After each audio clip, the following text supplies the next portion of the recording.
મહીસાગર જિલ્લાના સંતરામપુર આઝાદ મેદાન ખાતે ભગવાન બિરસા મુંડાની 150મી જન્મ જયંતિ વર્ષની ઉજવણી કરવામાં આવી। આ કાર્યક્રમ કેબિનેટ કક્ષાના પ્રવાસન, સાંસ્કૃતિક પ્રવૃત્તિઓ, વન અને પર્યાવરણ, ક્લાઇમેટ ચેન્જ વિભાગના મંત્રી મુળુભાઈ બેરાના અધ્યક્ષસ્થાને યોજાયો હતો।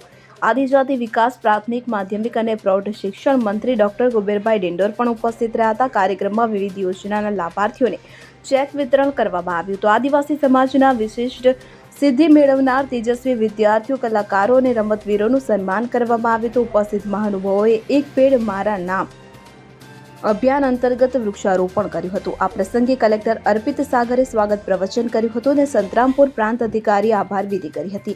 કાર્યક્રમમાં જિલ્લા પંચાયત પ્રમુખ બાબુભાઈ પટેલ, મોરવા હડફ ધારાસભ્ય નિમિષાબેન સુથાર, પૂર્વ જિલ્લા પંચાયત પ્રમુખ રમીલાબેન, જિલ્લા પંચાયત ઉપપ્રમુખ નંદાબેન, જિલ્લા વિકાસ અધિકારી યુવરાજ સિદ્ધાર્થ સહિત અન્ય અધિકારીઓ અને મોટી સંખ્યામાં લોકો ઉપસ્થિત રહ્યા હતા।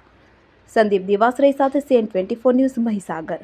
હવે જુઓ દેશ દુનિયાની તમામ ખબરો તમારી આંગળીના ટેરવે। ઉઠાવો મોબાઈલ અને Google Play Store પરથી ડાઉનલોડ કરો અમારી CN24 ન્યૂઝ મોબાઈલ એપ।